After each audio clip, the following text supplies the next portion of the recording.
Você não encontra esse discurso em nenhum outro evangelho. No capítulo 4, por exemplo, Jesus está conversando com uma mulher samaritana, e ele está exatamente apresentando a ela a salvação, falando de uma água que produz vida eterna, que mata a sede, que abre o coração do homem por significado e sentido.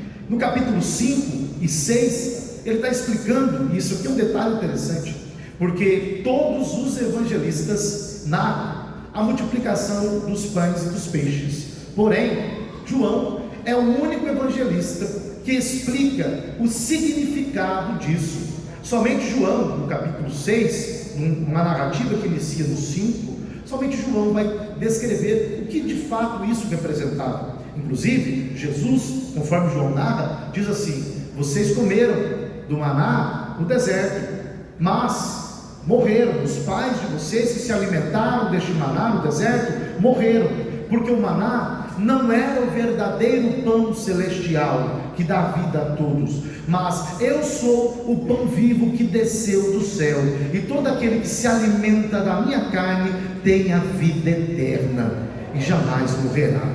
Por que João traz essa narrativa? Porque João tem uma preocupação em mostrar que Jesus Cristo é o cumprimento de tipos e figuras do Antigo Testamento. João mostra que Jesus está cumprindo símbolos, tipos e figuras que o Antigo Testamento havia apresentado, e nós podemos ver alguns aqui para exemplificar isso. No capítulo 1 e verso 51, Jesus está conversando com Natanael, e Natanael está admirado, porque Jesus revelou algumas coisas a ele, e Jesus diz: olha, você está admirado porque eu te disse algumas coisas, mas a partir de agora você vai ver os céus abertos, anjos subindo e descendo sobre o Filho do Homem. Essa narrativa resgata um acontecimento de Gênesis, no capítulo 28, a partir do verso 10, quando Jacó estava fugindo de casa, indo para a casa do seu tio Labão, em Padã Arã, e ali no meio do caminho ele pega uma pedra, dorme, e neste momento ele tem um sonho, em que ele vê os céus abertos, uma escada ligando terra e céus, Deus em cima, e anjos subindo e descendo sobre aquela escada. E Jacó percebeu que ali era a casa de Deus. Ele disse: este lugar não é outro senão a casa de Deus, e ele batiza aquele lugar de Betel, Beit, casa, é Deus, casa de Deus. Depois ele volta a este lugar de novo, porque se tornou um lugar importante para ele. Por quê? Porque foi o lugar em que Deus se revelou a ele. Até aquele momento, Jacó conhecia Deus de ouvir falar, conhecia o Deus de Abraão, o Deus do seu pai Isaque, mas ele não havia tido uma experiência verdadeira com Deus, um encontro pessoal com Deus. Mas no momento em que ele está fugindo, está longe do pai, está longe da mãe, longe da sua casa, em um lugar desconhecido para ele, porque a Bíblia diz que Esaú era um caçador, porém Jacó era um homem que ficava no lar, ficava com a sua mãe em casa. Ele não era um aventureiro, não era uma pessoa que estava acostumada a desbravar os campos e conhecer territórios novos, muito pelo contrário, ele era uma pessoa mais pacata, do lar. Então para ele era muito mais difícil essa jornada, ter que sair, ir para um lugar desconhecido, com todos os perigos da jornada, quem sabe com medo, temeroso. Mas exatamente neste momento, Deus aparece para ele, se revela a Jacó. E aí, a partir desse momento, Jacó começa a conhecer um Deus que não era só o Deus do seu pai e o Deus do seu avô, é um Deus que agora vai se tornar o seu Deus pessoal. E aí, Jesus conversando com Natanael, Jesus diz: você está admirado? A partir de agora você vai ver os céus abertos. Jesus está resgatando a experiência de Jacó. É como se Jesus estivesse dizendo: Natanael, sabe aquilo que Jacó viu, mas que ele não compreendeu plenamente e perfeitamente? Pois é, agora você vai entender e compreender, porque Jacó viu uma escada que ligava céus e terra, porém eu sou essa escada, eu sou o único caminho que leva o homem a Deus, eu ligo céus e terra. Jesus estava dizendo que aqui nele, é somente através de Cristo Jesus que o homem tem acesso à presença do Pai. Glória a Deus. E é exatamente isso que Jesus está revelando. E João faz questão de mencionar que Jesus cumpre aquilo que o Antigo Testamento apresentava como tipo ou sombra. No capítulo 2, Jesus chega em Caná da Galileia, e ele vai em uma festa de casamento, junto com seus discípulos. Talvez seus discípulos também tenham sido convidados, ou talvez Jesus levou. E aí, nessa festa, um contratempo aparece. Acaba-se a bebida. E a mãe de Jesus disse: olha, você tem que fazer uma coisa. E aí Jesus disse: olha, mulher, não é minha hora. Porém ele age e diz: estão vendo essas talhas aqui, que servem para purificação? Os fariseus gostavam muito disso. Eles usavam, vamos usar um exemplo, uma palavra mais atual, como se fossem vasilhas, ou como a gente falava no Paraná, bacia. É como se fossem vasilhas onde você colocava água para você lavar as mãos e para você se purificar, porque os judeus, eles tinham uma crença que eles precisavam constantemente estar se lavando, se purificando, para ser aceito diante do Senhor. Eles se preocupavam muito com o ritual de purificação, de lavar as mãos. Por isso que em Mateus 15, eles dizem a Jesus: os seus discípulos comem sem lavar as mãos. Ora, isso é um pecado, porque a tradição deles havia se tornado tão rígida, que tudo aquilo que contrariava a tradição na mente deles era pecado, estava errado, ainda que a tradição deles às vezes contrariasse a própria palavra de Deus, que é o que Jesus disse. E aí o que Jesus faz? Pega essas talhas aqui, vocês estão vendo? Enche-as de água. E eles, os servos, tiraram a água, colocaram as talhas, e depois que eles tiraram a água da talha e levaram ao mestre de sala, a Bíblia diz que a água havia se transformado em vinho. E quando o mestre de sala bebeu, ele disse: olha, eu nunca vi uma coisa dessa. Vocês inverteram o processo. Esse aqui é melhor ainda, vocês deixaram por último. O vinho melhor vocês deixaram por último. O que ninguém fazia isso geralmente. O vinho melhor você colocava no início da festa, para surpreender os convidados. O que é isso? Jesus está mostrando que aquilo que era usado pelos judeus como ritual de purificação, na verdade não tinha poder de transformar a vida deles coisa nenhuma. É como se Jesus estivesse dizendo: vocês estão se lavando todos os dias nessas bacias e usando essa água para se purificar, mas isso aqui não tem poder de transformar a vida de vocês, de mudar a natureza de vocês. Mas eu cheguei aqui agora e eu opero a verdadeira transformação. Aquilo que rituais humanos não faz, Jesus Cristo pode fazer em um único dia.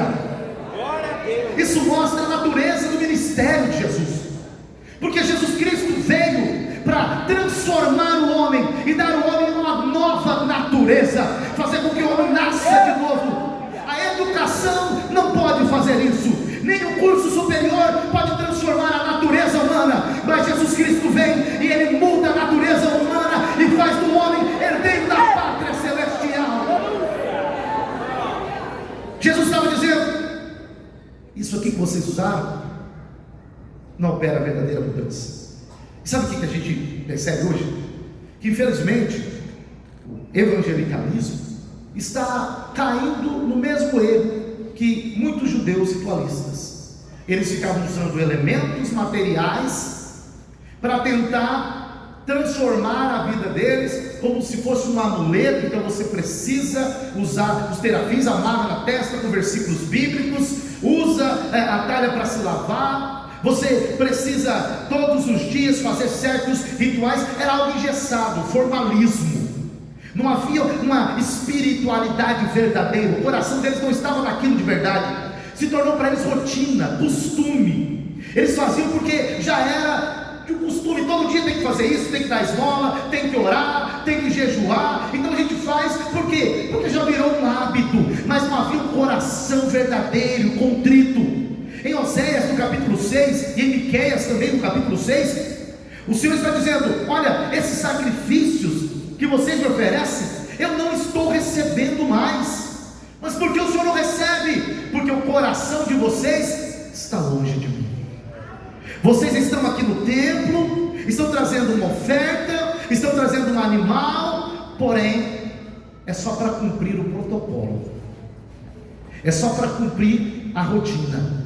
Deus não quer de nós apenas ritualismo, formalidade. Deus quer de nós um coração contrito e quebrantado, uma alma que se entrega a Ele verdadeiramente e que se derrama na presença dEle. Senhor, eu não estou aqui só porque eu não tenho mais nada para fazer no domingo, eu até poderia fazer qualquer outra coisa, mas eu estou aqui porque eu reconheço que eu preciso da Tua presença, eu preciso do Teu Santo Espírito, eu preciso mais de Ti.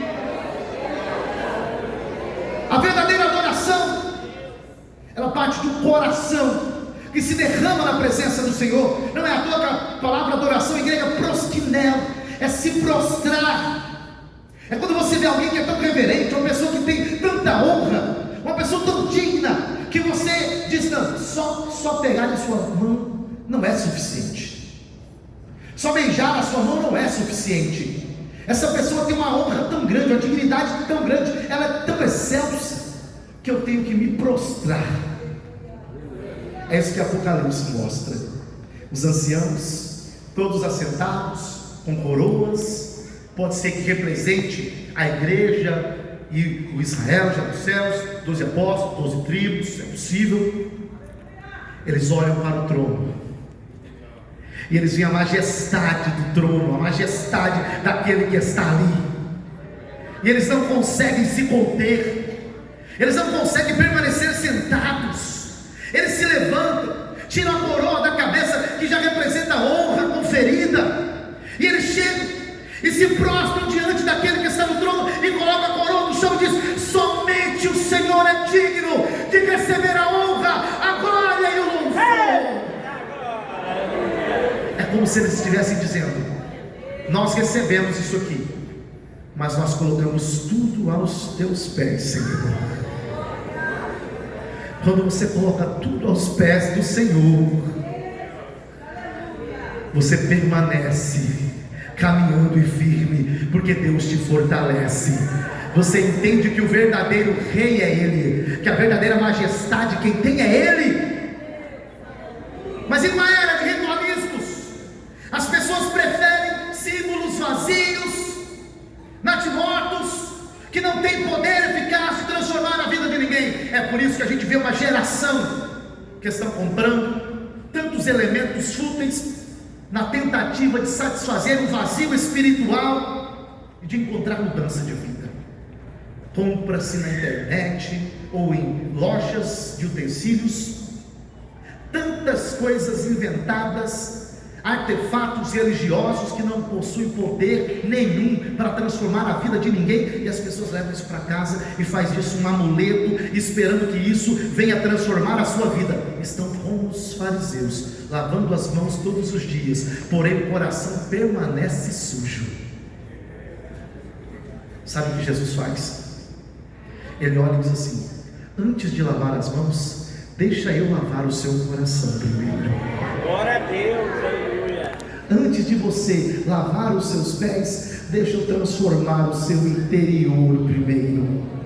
Porque quando o Senhor Jesus transforma o nosso interior, aí sim nós podemos ofertar a Deus a verdadeira adoração, que é em espírito e em verdade. Glória a Deus, aleluia. Isso é maravilhoso, Deus. Quando a gente olha para os salmos, a gente percebe o salmista convidando a gente a louvar ao Senhor e adorar a Deus. Abra a sua Bíblia no Salmo 146. Olha que coisa interessante. Quando você analisa o Salmo 146 até o Salmo 150, você tem uma particularidade interessantíssima aqui. Na minha versão, o verso 1 do Salmo 146 diz bem assim: louvai ao Senhor, ó minha alma, louva ao Senhor. Algumas Bíblias vai estar um pouco diferente, não vai estar assim, louvai ao Senhor, mas vai estar aleluia. Tem alguma Bíblia aqui que está aleluia? Aqui algumas Bíblias estão aleluia. Qual é a diferença? É que na minha Bíblia está louvai ao Senhor, porque a minha Bíblia já traduziu, a sua deixou a palavra original em hebraico. Aleluia é uma palavra que significa louvai ao Senhor. Então quando você no culto diz assim, ó, aleluia, o que você está fazendo convidando a congregação a louvar ao Senhor. Quando você diz aleluia, quem está te ouvindo deveria dizer glória a Deus, aleluia. Por quê? Porque o salmista está dizendo louve ao Senhor, aleluia. Congregação, todos que estão ouvindo, louve ao Senhor. Por quê? Porque Ele criou os céus e a terra, e ao som da sua voz tudo se fez e veio a existir. Aleluia. Louve ao Senhor. Então quando você ouve alguém dizer aleluia, talvez a pessoa não saiba, mas ela está convidando a todos a louvar ao Senhor.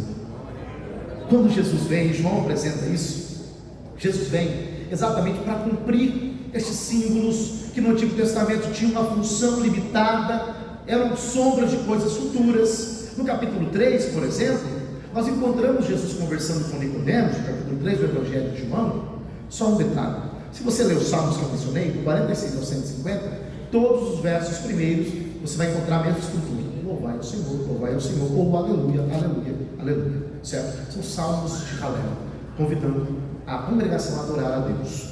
Então, João no capítulo 3 mostra Jesus conversando com Nicodemos, e aí Jesus disse assim: Nicodemos, assim como a serpente de bronze foi levantada no deserto, importa que o Filho do Homem seja levantado.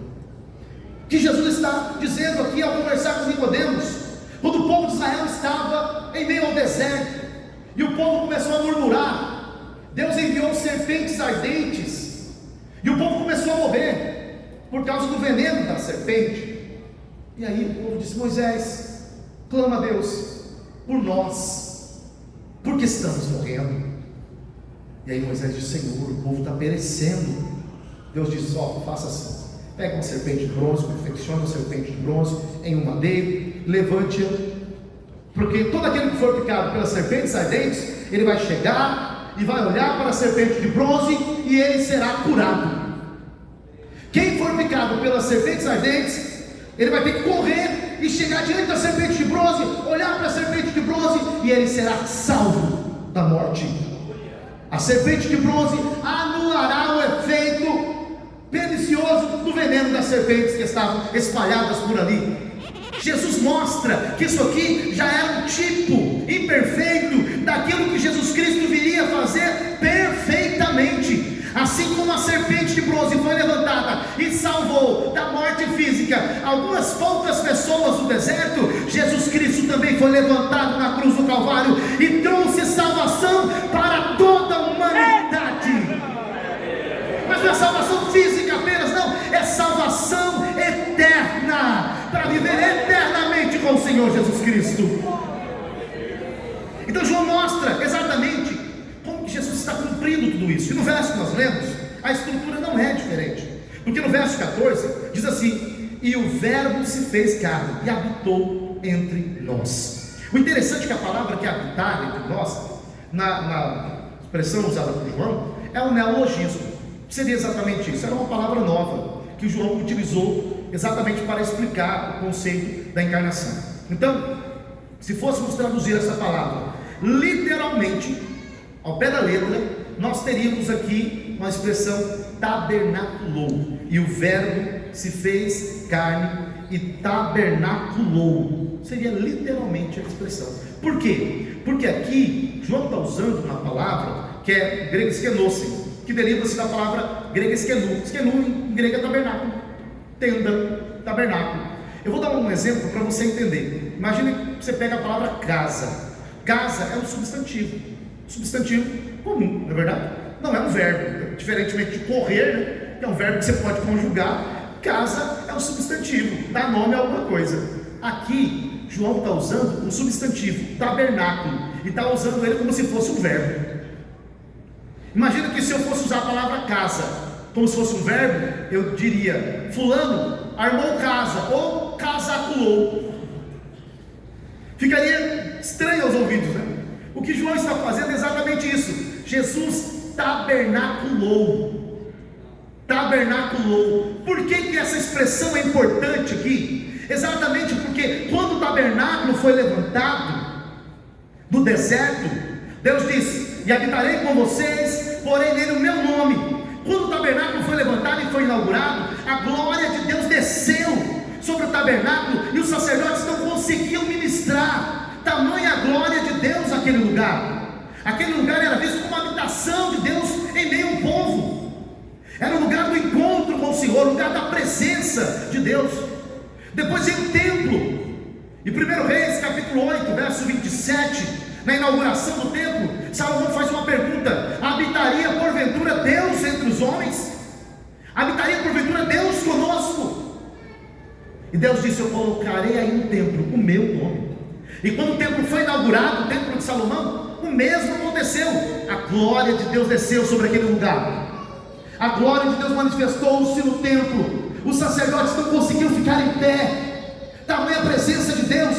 Ali era o lugar do encontro com o Senhor, o lugar do perdão, onde as pessoas levavam sacrifícios para expiação dos seus pecados. Era o lugar onde Deus se manifestava. Porém, quando a gente lê o livro de Ezequiel, o profeta Ezequiel mostra que por causa do pecado do povo, a glória de Deus deixou o templo. Ezequiel mostra a glória de Deus se afastando do templo, saindo do templo e indo para o Monte das Oliveiras, e depois a glória foi-se embora. A glória deixou o templo. Aquele templo tinha toda a beleza com qual Salomão havia construído, ouro e todos os elementos preciosos estavam lá, mas a glória e a presença de Deus não estava lá. O templo continuava sendo lindo, porém não tinha a presença de Deus naquele lugar.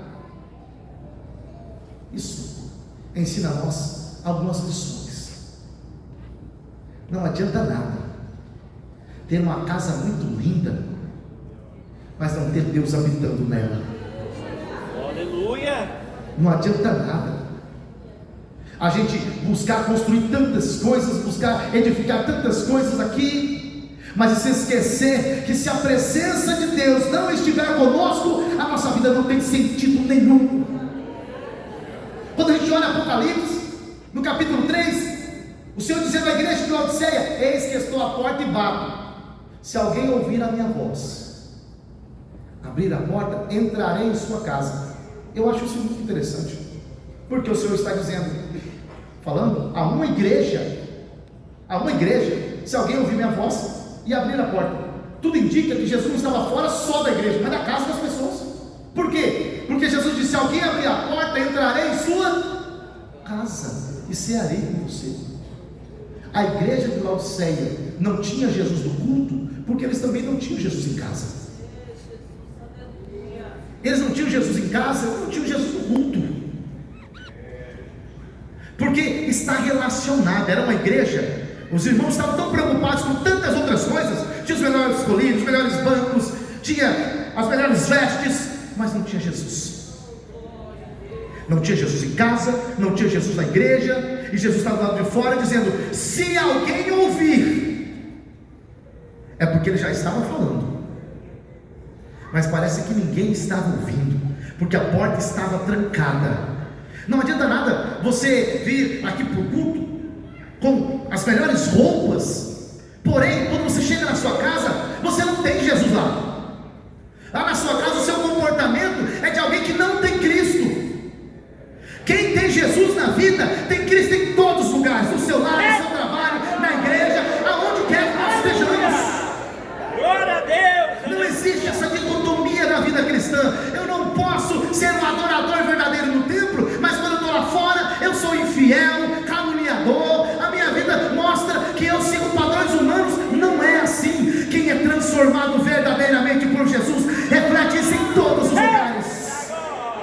Só quem tem Jesus na sua casa, só quem tem Jesus no seu lar, adora o Senhor Jesus nessa noite.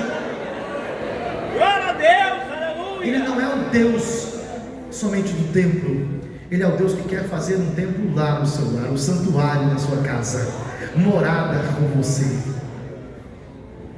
Então o povo o templo havia perdido a glória. Não é à toa que em Jeremias, no capítulo 7, o Senhor diz: Jeremias, posiciona-se diante do templo e diz assim: templo do Senhor. Vós dizeis, templo do Senhor, porém este templo será destruído. E o mais forte ainda é que quando a gente olha Ezequiel, o Senhor, porque Jeremias estava em Jerusalém, Ezequiel estava na Babilônia, no cativeiro, Daniel também estava, porém Daniel estava no palácio, Ezequiel às margens Tel Aviv com o povo, e Jeremias em Jerusalém, todos ao mesmo tempo, com diferenças de idades aí, mas basicamente todos estavam lá. Quando nós olhamos o Senhor falando com Ezequiel, no capítulo de número 24, e no verso 25, olha o que o Senhor diz a Ezequiel: e quanto a ti, filho do homem, não sucederá que, no dia em que Deus eu lhes tirar a sua fortaleza, o gozo do seu ornamento, o desejo dos seus olhos, a saudade da sua alma, os seus filhos e as suas filhas, nesse dia, virá ter contigo algum que escapar para o fazer ouvir com seus ouvidos? O Senhor já estava dizendo: eu vou tirar o templo, a fortaleza deles, o ornamento deles, aquilo que eles consideram mais bonito, mais belo, eu vou tirar. E sabe o que vai acontecer? Eles vão chorar. Sabe o que acontece aqui? O Senhor diz a Ezequiel: e vou dar um sinal. E qual é o sinal que o Senhor dá? A esposa de Ezequiel morre. Verso de número 15 em diante, do capítulo 24. Veio a minha palavra do Senhor dizendo: filho do homem, eis que tirarei de ti o desejo dos teus olhos. No verso 25, Deus vai tirar o desejo dos olhos do povo, que era o templo ornamentado. Mas agora no verso 15, Deus vai tirar o desejo dos olhos de Ezequiel, para dar um sinal. E quem que era? Verso 15, e Deus fala: você não vai chorar, não vai ficar de luto, não vai rasgar as suas vestes, não vai colocar cinza em sua cabeça, não vai fazer nada, vai ficar quieto, como se nada tivesse acontecido. Não tomarás luto por mortos, retém o teu gemido.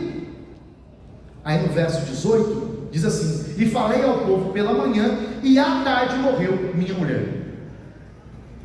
Sabe o que Deus fez para entregar uma mensagem para Israel?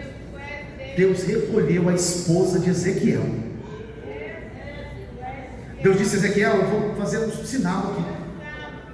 Você não quer me servir? Sim, Senhor. Não quer fazer a minha vontade? Sim. Você está disposto a enfrentar as consequências? Sim, Senhor. Então eu vou dar um sinal. Eu vou recolher o desejo dos seus olhos, a sua esposa.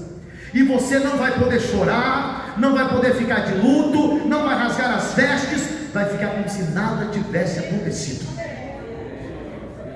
E aí, quando o povo chegou e disse: Ezequiel, como você é insensível, não chora nem com a morte da sua esposa. Aí sabe o que Deus disse? Se levanta e diga a este povo: assim como a minha esposa morreu e eu não pude chorar, o templo também será destruído, e vocês não estarão lá para chorar por ele, por causa do pecado de vocês, porque a glória de Deus deixou aquele templo, e aquela casa ficou vazia e abandonada. Porém, a partir do capítulo 40 de Ezequiel, há uma promessa. O Senhor faz uma promessa dizendo que a glória um dia voltaria e andaria de novo pelas ruas de Jerusalém.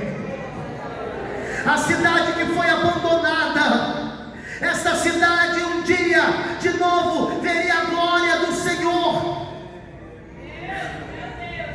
Isaías, no capítulo 9, ele diz que a cidade que foi envelhecida, a cidade que estava entenebrecida, deixada, abandonada, viu uma grande luz, e o povo que andava em trevas viu uma grande luz. A glória do Senhor voltou a caminhar por Jerusalém, em Cristo Jesus. A glória de Deus veio à terra. É por isso que em João, o que o texto está dizendo? Que Jesus Cristo é o verdadeiro tabernáculo de Deus. Assim como a glória se manifestou no tabernáculo de Moisés, a glória se manifestou em Cristo Jesus. Ele é o verdadeiro tabernáculo de Deus. Glória a Deus. Não só isso, no capítulo 2 de João, Jesus diz assim: derribarei este templo e em 3 dias o edificarei.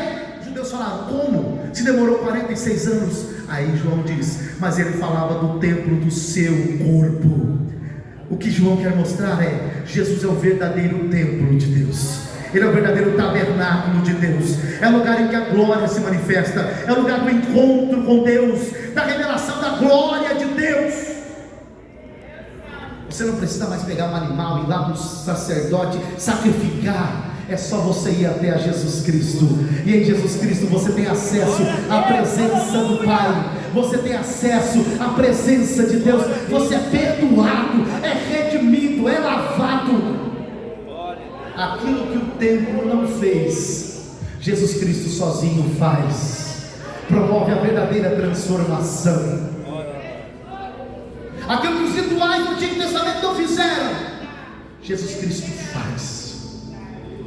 Ele cumpre perfeitamente a função do templo. Se você analisar os evangelhos, todos eles estão narrando a purificação do templo. Porém João faz diferente. Enquanto Mateus, Marcos, Lucas colocam a purificação do templo no final do ministério de Jesus, João não faz isso. João, no capítulo 2, ele mostra a purificação do templo no início do ministério de Jesus. Por quê? Porque em João a purificação do templo serve a um propósito, que é mostrar que aquele templo havia perdido o seu verdadeiro sentido, porque eles estavam fazendo do templo lugar de comércio. O templo, que era para ser casa de oração, se tornou lugar de enriquecimento ilícito. Eles estavam fazendo da casa de Deus lugar de comércio. E aí Jesus purifica o templo, mostrando que o verdadeiro templo agora chegou aqui. Jesus Cristo de Nazaré é o verdadeiro templo de Deus. É por isso que João, no capítulo 1, verso 18 diz: ninguém viu o Pai, mas o Filho, que estava no seio do Pai, esse o revelou. No capítulo 14, no Evangelho de João, Jesus diz: olha, eu estou indo para um lugar que vocês não podem ir agora, mas vocês sabem o lugar, vocês conhecem o lugar. Eu disse: só o Senhor, a gente não sabe o lugar e nem o caminho. Jesus disse: como que vocês não sabem? Eu sou o caminho, a verdade e a vida. Ninguém vem ao Pai a não ser por mim. Glória a Deus, aleluia. Ele é a escada, Ele é a verdadeira purificação. Ele é aquele que foi levantado para trazer salvação para o mundo todo. Ele é aquele que dá a verdadeira água da vida. Ele é a verdadeira luz que ilumina todos. Ele é o pão da vida que proporciona vida eterna a todos nós. Ele é a porta através da qual nós entramos e encontramos passagem. Ele é a ressurreição e a vida. Ele é aquele que um dia voltará para buscar a sua igreja, para morar nas mansões celestiais. Glória a Deus. Jesus Cristo de Nazaré. Aquilo que ninguém pode fazer, Jesus Cristo faz. Transforma a vida do ser humano. Para nós encerrarmos, João mostra que Jesus Cristo, Ele veio para compartilhar conosco esta glória. Porque Jesus diz: Pai, assim como o Senhor me glorificaste, me deste esta glória, eu agora compartilho com eles. E agora a nossa vida, João diz, serve para quê? Para revelar a glória de Cristo Jesus e glorificar o nome dele. Jesus disse: eu enviarei o Espírito Santo, e quando esse Espírito vier, ele me glorificará. Glória a Deus. Quem tem o Espírito Santo de Deus, ele vive uma vida para a glória de Cristo Jesus. Sabe o que o Espírito Santo faz? Quando ele chega na nossa vida, ele destrona o nosso ego, ele destrona o eu. Ele chega e tira aquele trono em que o nosso ego estava sentado, que o nosso eu estava sentado. Ele remove isso e diz: agora o Senhor da tua vida é Jesus Cristo de Nazaré. Você agora vive para a glória dele. Não há mais espaço na nossa vida para vaidade. Não há mais espaço na nossa vida para o ego dominar. Porque a partir desse momento eu entendo que se eu tenho alguma coisa, é porque eu recebi de Cristo Jesus. Eu entendo que se eu posso adorar, é porque Jesus Cristo proporcionou isso, que nós pudéssemos adorar o Pai em espírito e em verdade. Deus só ouve a minha voz, porque Jesus Cristo fez com que nós pudéssemos agora parar de ser mudos, porque o pecado havia feito com que o ser humano se tornasse mudo para adorar a Deus. Não havia, nossa voz não alcançava, não chegava lá. Mas quando Jesus Cristo veio, Ele disse à mulher samaritana: a hora vem, e agora é, em que os verdadeiros adoradores adorarão o Pai em espírito e em verdade. Aonde estão esses adoradores?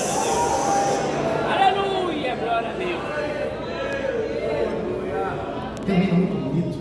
Para nós encerrarmos, eu vou fazer um convite. Jesus, quer declarar seu nome sobre toda mente, coração. Eu sei que existe paz em tua presença. Canto Jesus.